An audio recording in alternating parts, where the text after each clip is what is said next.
Students, நம்ம கான்வர்சேஷனில் பிரியாஸ் mother, Geetha இதெல்லாம் பார்த்தோம் இல்லையா. இன்றைக்கி வந்துட்டு பிரியா வந்துட்டு வீட்டில் இருக்கா இல்லையா. அவங்க அம்மா வந்து ஃபங்க்ஷனில் போயிட்டு வராங்க. இப்போ அவங்க அம்மா வெளியிலேருந்து வராங்க. பிரியா கதவை சாத்தியிருக்கா. இப்போ என்ன ஆகுது பார்க்கலாம். சட் சட் சட் சட் கதவை தட்டுறாங்க அவங்க அம்மா. ஹூ இஸ் தேர், யாருங்க அப்படின்னு சொல்லிட்டு கதவை திறக்கிறா பிரியா. Hi mom. அம்மா, ஹவ் வாஸ் த ஃபங்க்ஷன், எப்படி இருந்தது function, how was the function. அதுக்கு அவங்க அம்மா சொன்னாங்க, இட் வாஸ் ஸோ கிராண்ட், அது ரொம்ப கிராண்டாக இருந்தது. அப்புறம் Priya, everybody asked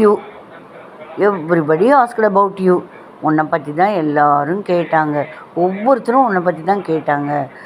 everybody asked about you.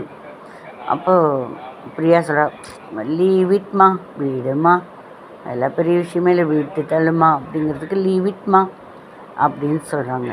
அதுக்கப்புறம் அவங்க அம்மா கையில் என்னவோ இருக்குது, அது என்னங்கிறது நெக்ஸ்ட் கிளாஸில் பார்க்கலாம்.